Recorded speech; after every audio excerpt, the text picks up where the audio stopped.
Hanukkah, la festividad que los judíos del mundo rememoran desde mañana domingo y hasta el próximo 21 de diciembre, simboliza la lucha por la libertad, valor que permitió a un pueblo sobrevivir y seguir creciendo a pesar de las condiciones adversas y hostiles que a lo largo de su larga historia le tocaron vivir. Los hechos históricos que son el trasfondo de la festividad de Hanukkah ocurrieron hace unos 2100 años, 2150 años, en la época en que la tierra de Israel, después de la conquista de Alejandro Magno, estaba dividida por distintos tipos de reinados. En este caso, los sirios griegos, los seleucidas, dominaban lo que era la tierra de Israel.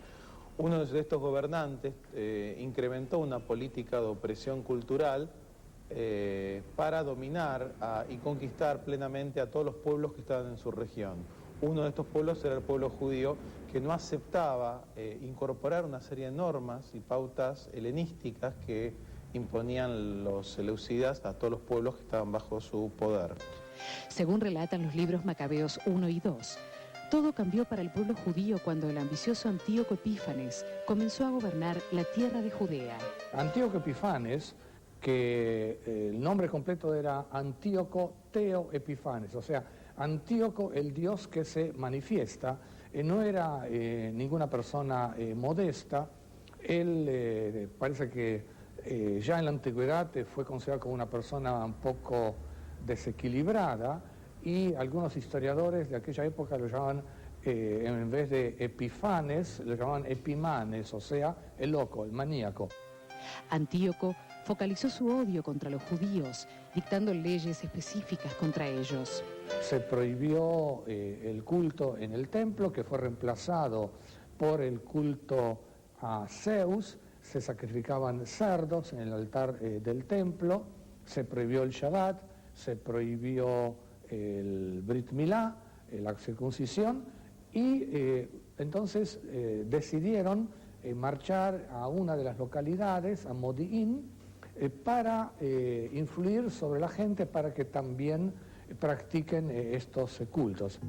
Allí, los griegos encontraron a Matitiau, un obstinado sacerdote judío fariseo que se negó a acatar sus órdenes, matando al enviado de Antíoco, que quiso forzarlo a abandonar sus costumbres. Fue allí cuando comenzó la rebelión.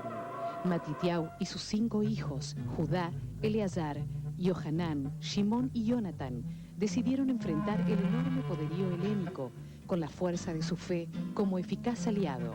Las motivaciones de los macabeos para rebelarse contra el poder son las motivaciones de todo movimiento independentista, es decir, reafirmar la condición, la soberanía frente a un enemigo poderoso e implacable, cuyo objetivo era no solo la conquista y la dominación, sino borrar esta civilización de la faz de la tierra, es decir, que quede como un mero recuerdo de algo que existió alguna vez. Así que la lucha de los macabeos es un ejemplo de los pocos contra los muchos, pero también una afirmación muy clara de la identidad judía y de la voluntad de continuidad. La táctica de los jasmoneos, también llamados macabeos, para enfrentarse a un adversario superior en número y armamento, consistió en una guerra de guerrillas. Por ejemplo, luchar de noche, luchar en zonas propicias, zonas montañosas, donde los griegos no podían desplegar toda su fuerza, obligarlos a subir y bajar por las montañas, hacerse perseguir y caer sobre ellos cuando menos lo esperaban. El anciano Matitiau enfermó durante los largos días de batalla, pero antes de morir cedió el mando de la rebelión a sus hijos, dejándoles un claro deber: luchar por las convicciones y los valores del pueblo judío, sin abdicar a los deseos del conquistador heleno. Después de una extensa y agotadora contienda que duró más de 4 años, se produjo lo inesperado.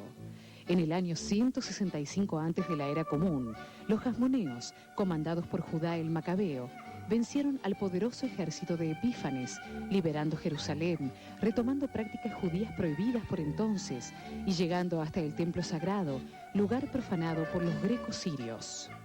Uno de los relatos del Talmud que nos cuenta que en la Gemara, que cuando preguntan qué es Hanukkah, se dice que justamente el 25 de Kislev llegaron al templo, lo purificaron y encontraron que había del aceite purificado para prender las luminarias, solo había un pequeño recipiente de aceite que iba a aguantar solamente para encender durante un día.